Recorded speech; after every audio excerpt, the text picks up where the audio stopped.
Bismillahirrahmanirrahim. Assalamualaikum warahmatullahi wabarakatuh. Alhamdulillahirabbil alamin. Allahumma shalli ala sayyidina Muhammad wa ala ali sayyidina Muhammad. Sahabat-sahabat Blog Kosoto Channel, semoga terus dalam keadaan sehat walafiat dan terus dalam lindungan Tuhan yang Maha Esa. Amin ya rabbal alamin. Balik lagi di channel yang keren ini, Blog Kosoto Channel, dalam obrolan berita-berita populer. Dan kali ini kita akan mengobrolkan sedikit tentang apa yang menjadi keputusan Mahkamah Konstitusi berkaitan dengan sengketa Pilpres 2024. Akhirnya apa yang kita tunggu-tunggu terkait dengan proses akhir dari pemilihan presiden sudah diputuskan kemarin tepatnya ya oleh Mahkamah Konstitusi, yang juga menguatkan apa yang menjadi hasil keputusan dari Komisi Pemilihan Umum atau penyelenggaraan pemilu yang lainnya ya.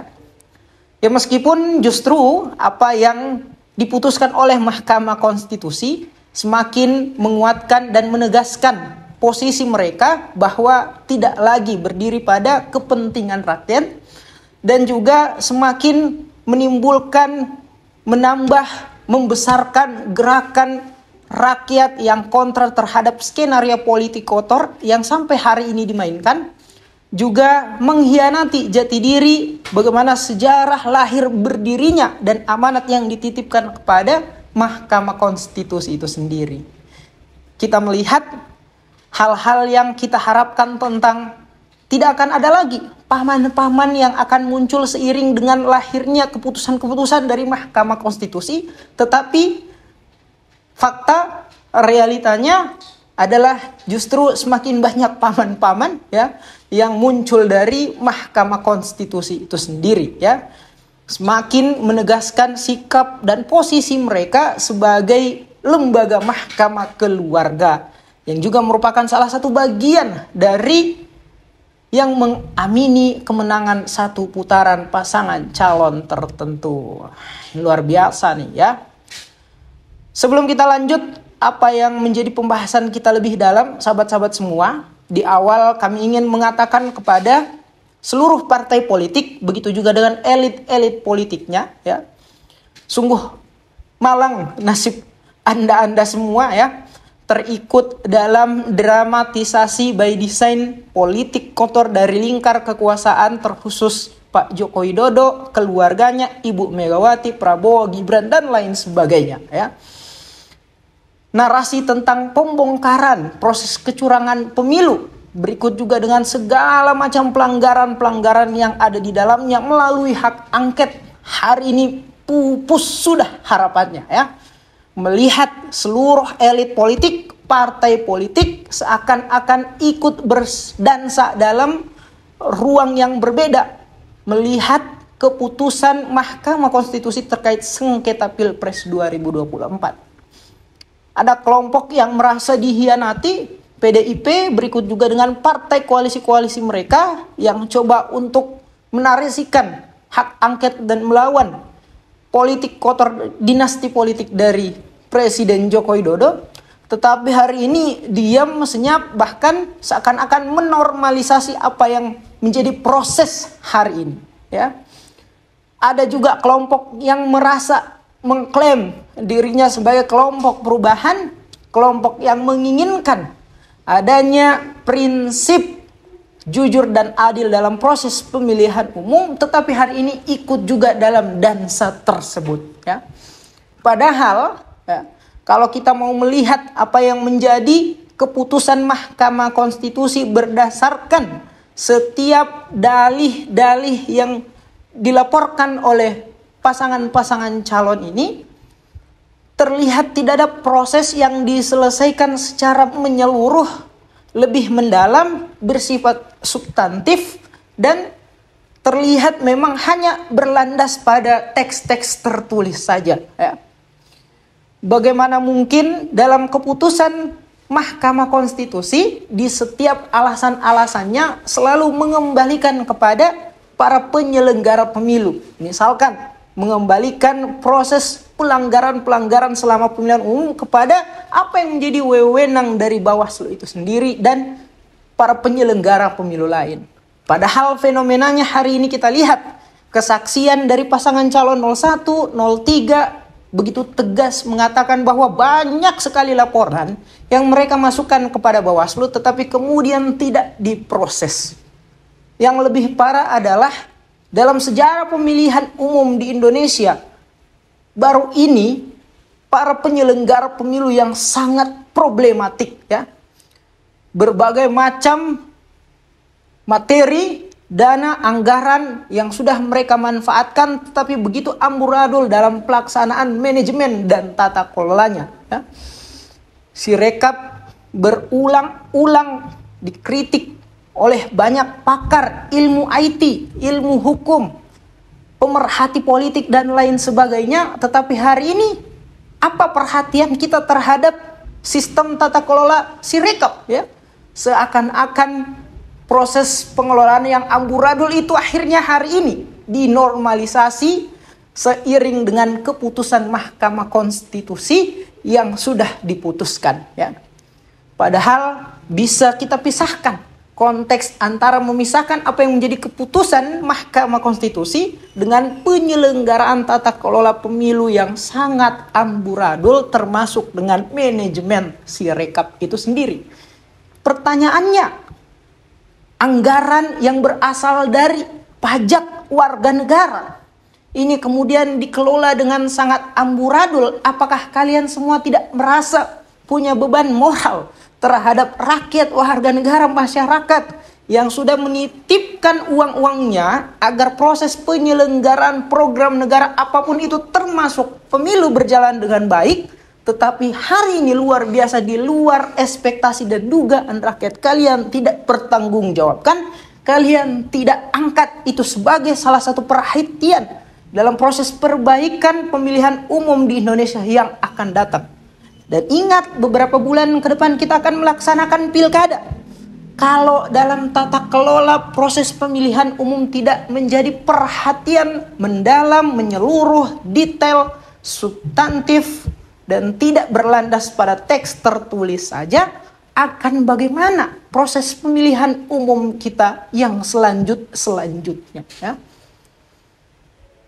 Para penyelenggara pemilu yang sangat problematik bukan hanya dalam proses tata kelola manajemen mereka dalam memproses pemilihan umum sampai hari ini, tetapi begitu banyak justru pelanggaran-pelanggaran etik, sanksi yang dilakukan, yang diberikan kepada para penyelenggara pemilu.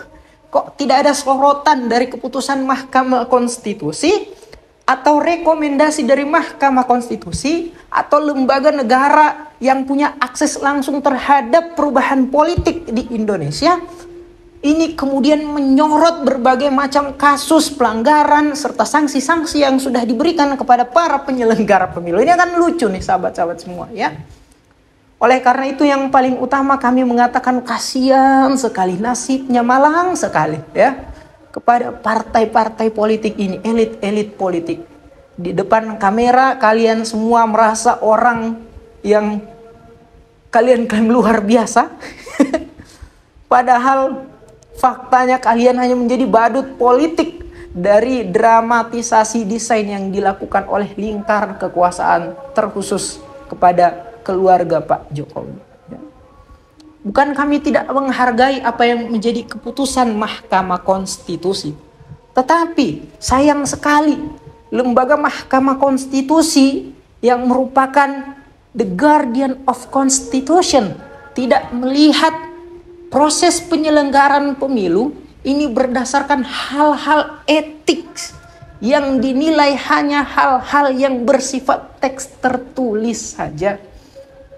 Bagaimana mungkin seorang bapak yang melihat anaknya sedang bertanding, sedang berkontestasi, tidak punya niatan untuk kemudian membantu anaknya. Sementara di sisi lain dia punya relasi, dia punya kekuasaan, dia punya kesempatan untuk bisa memainkan, melaksanakan niatan-niatan untuk membantu anaknya dalam proses pertandingan atau kontestasi tersebut, ya.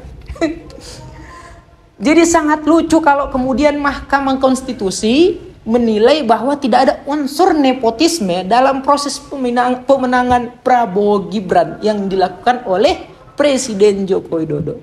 yang notabene-nya kita ketahui bahwa Presiden Joko Widodo adalah bapak dari Gibran itu sendiri. Ya memang agak lucu sih sebetulnya kalau kemudian kita mengharapkan keadilan, kejujuran, dan tidak ada intervensi dari keputusan Mahkamah Konstitusi. Melihat justru apa yang menjadi kekisruhan publik selama proses pemilihan umum dimulai dan dipantik oleh Mahkamah Konstitusi melalui keputusan nomor 90. Tidak lupa untuk terus kita menggalakkan hal demikian agar menjadi delegitimasi buruk dalam proses pencalonan calon yang hari ini diumumkan menang oleh KPU dan Mahkamah Konstitusi, ya. Selalu kami meyakini bahwa hasil tidak akan mengkhianati proses. Bagaimana proses yang dilalui begitu banyak praktik kejanggalan, kecurangan, dan segala hal yang bersifat pertanyaan oleh publik, pasti tidak akan mengkhianati hasilnya. Hasil pemimpin yang dihasilkan dari proses tersebut, ya. Entah apakah kita harus setuju dengan kesyukuran bagi banyak orang yang menilai bahwa ya mungkin ini adalah salah satu takdir dari Tuhan yang akan membungkakan tabir kegelapan terlebih dahulu kepada bangsa Indonesia sebelum akhirnya nanti menyadari bahwa bangsa ini telah benar-benar rusak sampai kepada semua orang menyetujui untuk melakukan revolusi besar-besaran. Luar biasa nih sahabat-sahabat semua, ya. Sebagai keputusan hukum, tentu kami menghargai hasil keputusan dari Mahkamah Konstitusi dari segi perspektif hukum itu sendiri, ya. Artinya kedepannya mau tidak mau, suka tidak suka, senang tidak senang, kita akan dipimpin oleh orang yang dalam prosesnya kita nilai terdapat berbagai macam proses kecurangan. Pun itu telah terlegitimasi oleh KPU maupun Mahkamah Konstitusi, kita menilai bahwa Mahkamah Konstitusi dan KPU merupakan lembaga yang menjadi bagian dari kelompok yang mengamini kemenangan satu putaran pasangan calon tertentu. Bagaimana tidak, ya? KPU-nya ditanya AIUEO kebingungan dalam proses persidangan di Mahkamah Konstitusi, juga sedikit memanfaatkan waktu untuk tidur, tidak melihat keresahan publik yang begitu besar sebagai beban moral, beban pertanggungjawaban mereka kepada publik. Paling tidak jangan memperlihatkan tingkah-tingkah aneh gitu, ya. Ya. Begitu juga dengan Mahkamah Konstitusi yang tidak, lagi-lagi saya katakan, tidak mendalam, tidak menyeluruh, hanya berlandaskan pada teks-teks tertulis saja.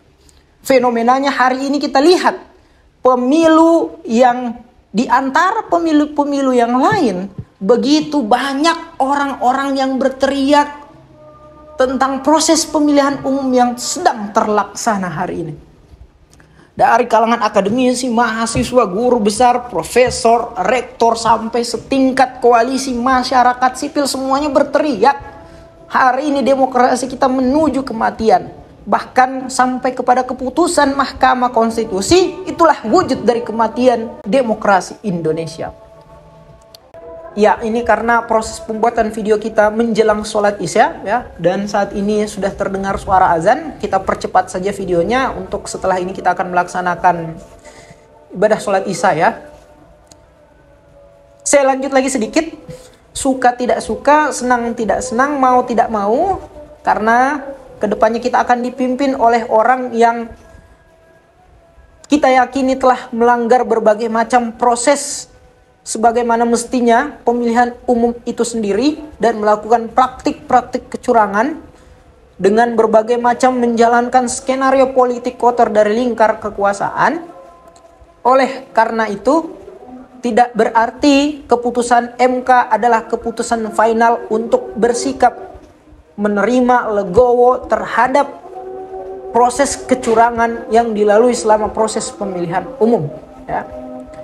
Pertama, mari terus kita berikan galakan suara-suara kritik kita kepada partai politik, kepada para elit-elit yang punya akses terhadap perubahan politik di Indonesia, untuk kemudian melaksanakan hak angket mereka dalam rangka membongkar kecurangan pemilihan umum tidak berdasarkan proses penyelesaian yang ada di Mahkamah Konstitusi, yang tidak menyentuh hal yang lebih mendalam, menyeluruh, dan tidak hanya berkutat pada teks tertulis saja. Nah, kita berharap warga negara, masyarakat semua, anggaran-anggaran pemilihan umum yang tidak dipakai, dioptimalisasi sebagaimana mestinya, tata kelola manajemen yang baik dari proses pemilihan umum itu dibongkar ya, dan diberikan pertanggungjawaban itu kepada para penyelenggara pemilu. Paling tidak orang-orang yang kemarin menyelenggarakan pemilu dengan segala macam proses problematiknya tidak lagi menjadi orang-orang yang akan menyelenggarakan pemilihan-pemilihan umum di Indonesia yang akan datang ya. Yang kedua, mari terus kita awasi apa yang menjadi janji, visi misi serta program dari pasangan presiden yang terpilih berdasarkan KPU dan Mahkamah Konstitusi, agar kemudian apa yang mereka sampaikan kemarin tidak hanya menjadi janji-janji pemanis saja ya. Yang selanjutnya, ini pasti menjadi keyakinan kita semua, delegitimasi terhadap rezim kepemimpinan Joko Widodo yang gagal dalam mewujudkan perbaikan demokrasi, hukum, tatanan sosial, ekonomi, dan lain sebagainya. Dan yang paling penting adalah rakyat tidak hanya berdiri pada angka kemenangan saja, sehingga tidak menjadi seperti sikap dan posisi dari elit-elit politik yang berhenti melakukan perlawanan ketika keputusan Mahkamah Konstitusi itu juga telah diputuskan ya. Tetapi berdiri pada keadilan, kebenaran, dan kebaikan, sehingga sampai kapanpun itu, sehingga sampai proses-proses itu tidak pernah dibuka dan dilaksanakan dan dibongkar kepada kita semua, maka perlawanan itu akan terus lahir dan terus bernyawa. Demikian dari kami. Billahi taufiq wal hidayah. Wassalamualaikum warahmatullahi wabarakatuh.